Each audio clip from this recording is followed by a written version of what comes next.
السلام علیکم ورحمۃ اللہ وبرکاتہ۔ کیا حال ہے میری سب پیاری بہنوں کا؟ اللہ سبحانہ وتعالیٰ آپ کو اور آپ کے سب پیاروں کو اپنی حفظ امان میں، صحت اور ایمان کی بہترین حالت میں رکھے، آمین۔ نحمدہ و نصلی علی رسولہ الکریم، اما بعد، فاعوذ باللہ من الشیطان الرجیم، بسم اللہ الرحمن الرحیم، رب اشرح لی صدری ویسر لی امری واحلل عقدۃ من لسانی یفقہوا قولی۔ پیاری بہنوں، آج ہمارا موضوع ہے صلاۃ الضحیٰ۔ ضحیٰ کے معنی ہے دن کا چڑھنا، اور اشراق کے معنی ہے طلوع آفتاب۔ بس جب آفتاب طلوع ہو کر ایک نیزے کے برابر بلند ہو جائے تو اس وقت نوافل کا پڑھنا نماز اشراق کہلاتا ہے۔ زید بن ارقم رضی اللہ عنہ سے مروی حدیث ہے کہ اس نماز کو صلاۃ الاوابین بھی کہا گیا ہے۔ مسلم کی حدیث ہے، حدیث نمبر 748۔ ایک اور بات نوٹ کیجیے گا کہ مغرب اور عشاء کے درمیان پڑھی جانے والی نماز کو جس روایت میں صلاۃ الاوابین کہا گیا ہے وہ مرسل ہے، یعنی ضعیف ہے۔ ہمارے ہاں عام طور پر مغرب کے بعد کی نماز کو کہتے ہیں صلاۃ الاوابین، مگر حدیث کی روح سے یہ اشراق کی نماز ہے۔ اوابین کا لفظ اواب سے ہے، یعنی رجوع کرنے والا، بار بار پلٹنے والا۔ بار بار پلٹنے سے کیا مراد ہے؟ یعنی تہجد کی نماز پڑھی، پھر فجر، پھر اشراق کے لیے، یہ بار بار پلٹنا ہی اواب کہلاتا ہے۔ اور صلاۃ الضحیٰ کے ہی یہ نام ہیں، آگے اشراق، چاشت اور اوابین، ٹھیک ہے۔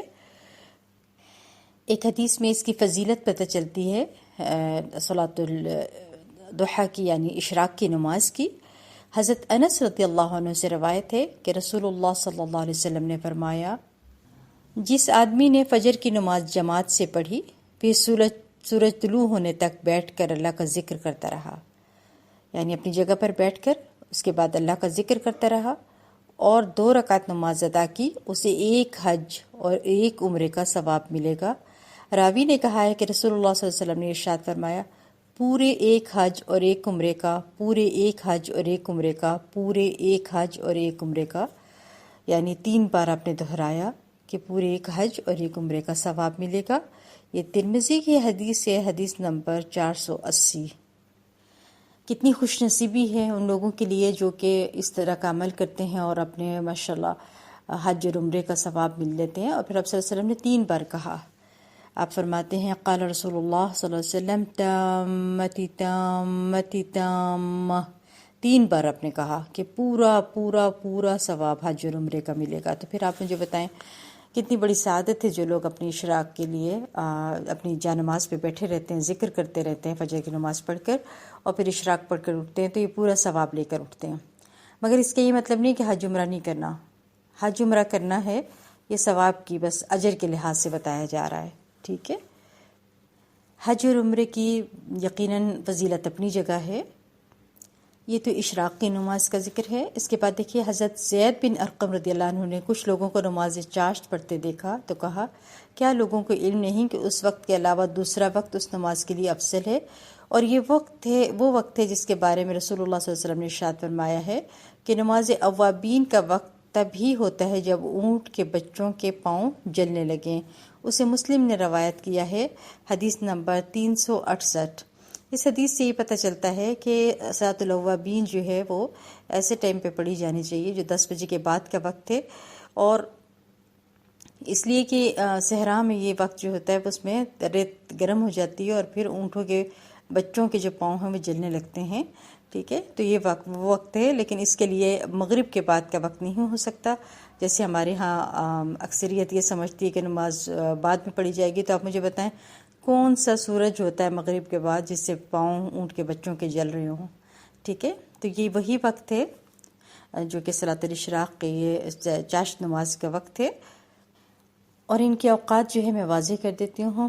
اگر سورج طلوع ہونے کے 15 منٹ بعد یہ نوافل ادا کیے جائیں تو نماز اشراق کہلاتے ہیں۔ اگر طلوع آفتاب سے تقریباً گھنٹہ بعد یہ نفل ادا کیے جائیں تو اسے نماز چاشت کہتے ہیں، اور اگر طلوع آفتاب کے 2-2.5 گھنٹے بعد ادا کیے جائے تو نماز اوابین کہلاتے ہیں۔ جس سے جو وقت میسر آئے وہ پڑھ لے، یعنی تقریباً یہ وقت ہوتا ہے 11 بجے کا قریب۔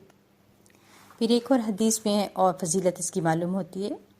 حضرت ابو درداء اور حضرت ابو ذر رضی اللہ عنہما سے روایت ہے کہ رسول اللہ صلی اللہ علیہ وسلم نے فرمایا، اللہ تعالیٰ ارشاد فرماتا ہے، اے آدم کے بیٹے، دن کے شروع میں میرے لیے 4 رکعت نماز ادا کر، میں تیرے سارے کاموں کے لیے کافی ہو جاؤں گا۔ سبحان اللہ، یعنی آپ کو دن بھر میں جتنے بھی کام ہیں اللہ سبحانہ و تعالیٰ وہ خود بخود کروا دیں گے انشاءاللہ۔ حضرت ابو ذر رضی اللہ عنہ سے روایت ہے کہ رسول اللہ صلی اللہ علیہ وسلم نے فرمایا، ہر آدمی پر لازم ہے کہ اپنے جسم کے ہر بند جوڑ کے بدلے صدقہ خیرات کرے، بس ہر تسبیح صدقہ ہے، ہر تحمید صدقہ ہے، ہر تہلیل صدقہ ہے، ہر تکبیر صدقہ ہے، امر بالمعروف صدقہ ہے اور نہی عن المنکر بھی صدقہ ہے، اور ان سب چیزوں سے ضحیٰ کی 2 رکعتیں کفایت کرتی ہیں۔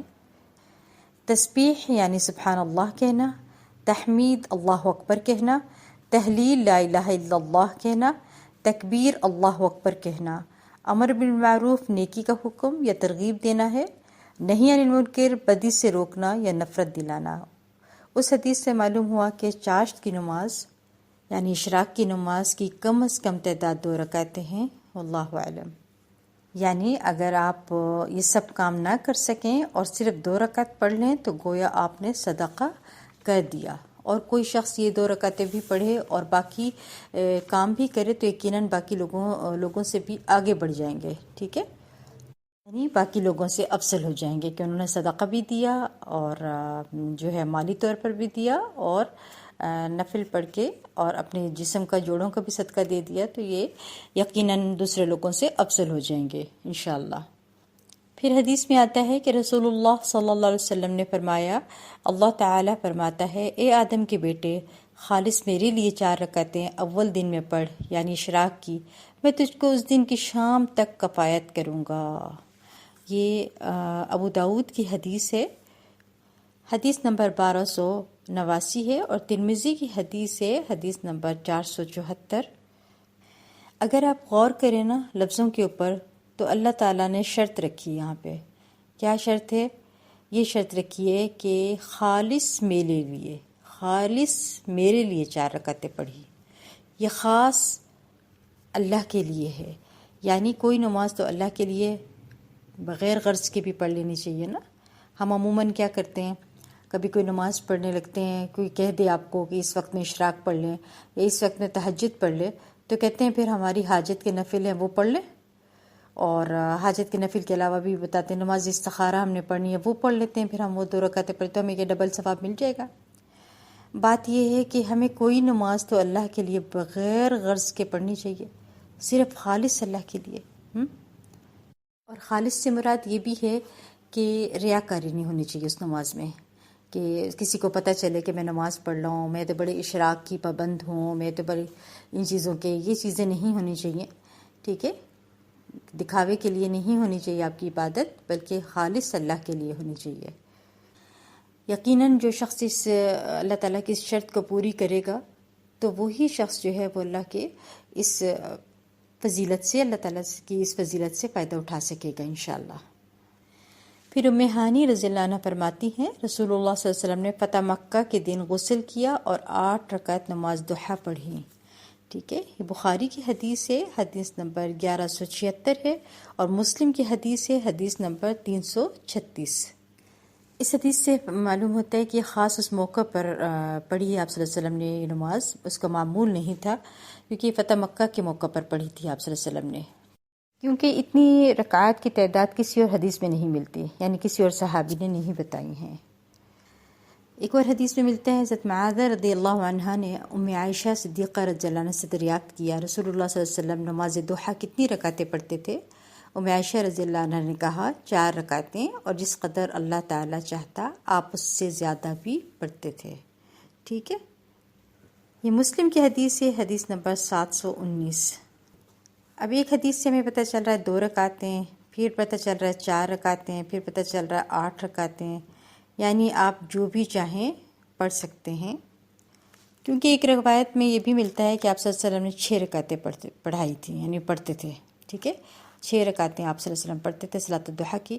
اس سے یہ پتہ چلتا ہے کہ آپ صلی اللہ علیہ وسلم کے معمولات حسب ضرورت فرق رہے۔ اگر فرصت ہے تو زیادہ پڑھ لی، اور اگر فرصت نہیں ہے زیادہ تو کم پڑھ لیتے، ٹھیک ہے، مگر زیادہ تر 4 سے کم نہ کرتے تھے۔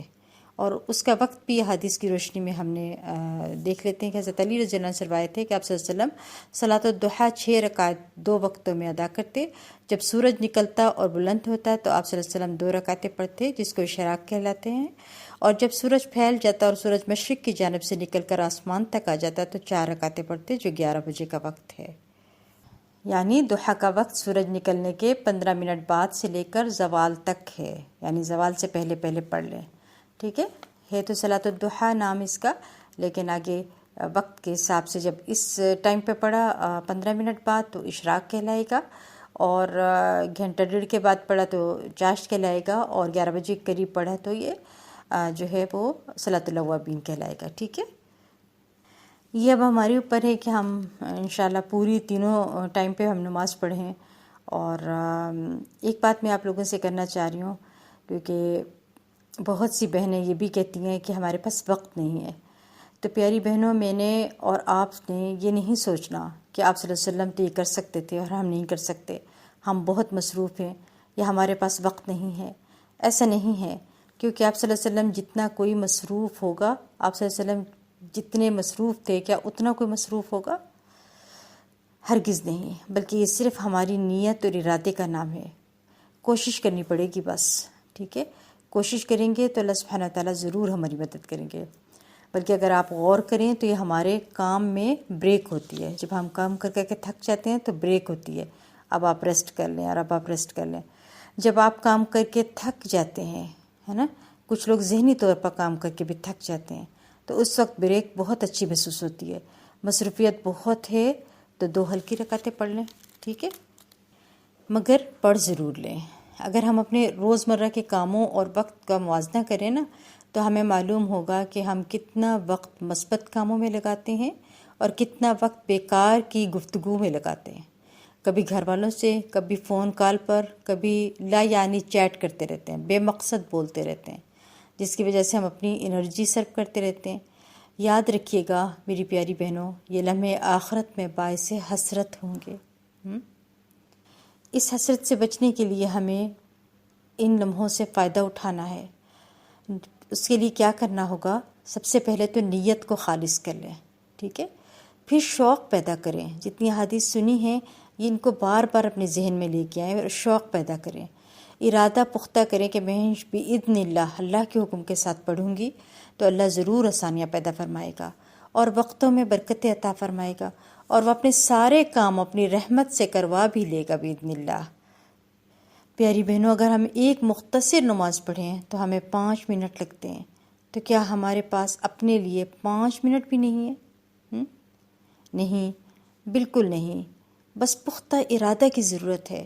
ہمارے پاس وقت بہت ہے، بس ارادہ کرنے کی ضرورت ہے۔